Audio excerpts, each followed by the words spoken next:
Okay, so I think even before BTS and all that, I probably would have had a chance if I see. While explain my story, you're gonna kind of see how not oblivious I can be, but I don't do like my research like I do now.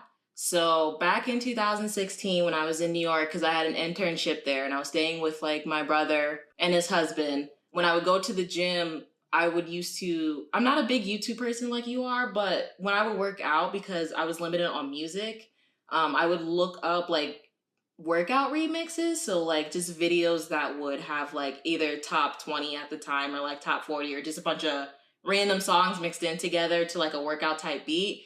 And there was one that I would listen to the most. I think it's still on YouTube. It was like it was called Work. So the bass line was Britney Spears' Work song. And then overlaying it, it would have like, so the original song to that, it would mix in with like Work by Iggy, Work by Sierra, Missy Elliott, Work from Home with Fifth Harmony, and just a bunch of other stuff. Some Beyonce thrown in there.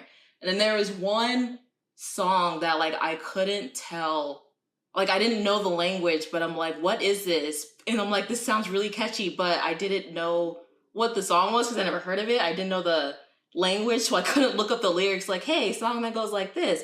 And at the time, I don't think they had to credit the song they used. Like I know YouTube changes policies. So like even when I would go through the comments, like I couldn't find like the list of the songs that were being used in it unless I already knew the song. So I listened to that for at least a good year and then I kind of forgot about it.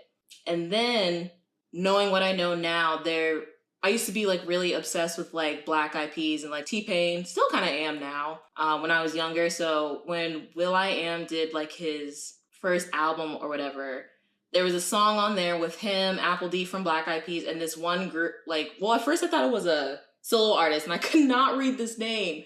I didn't realize it was this name until just now. And it was a female, but it was like singing and rapping. And I'm like, I really like this female's like feature, but I can't spell this name. And like, I would just listen to it, but it didn't register in my mind like, oh, Simone, you can go on Google and see who this is. But I would always play that song. And now 2 years later, both of those songs were 21 songs I now know. So the first one in the remix, like the YouTube remix, it was I Am the Best. And what is that will.i.am song called?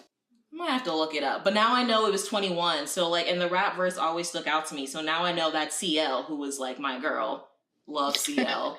See, CL would have been like my ultimate bias if I had gotten into K-pop like really early. So like those are my tropes of getting into, I could have chances to get into K-pop in like 2016. And also what I just found out, and not until like a year later,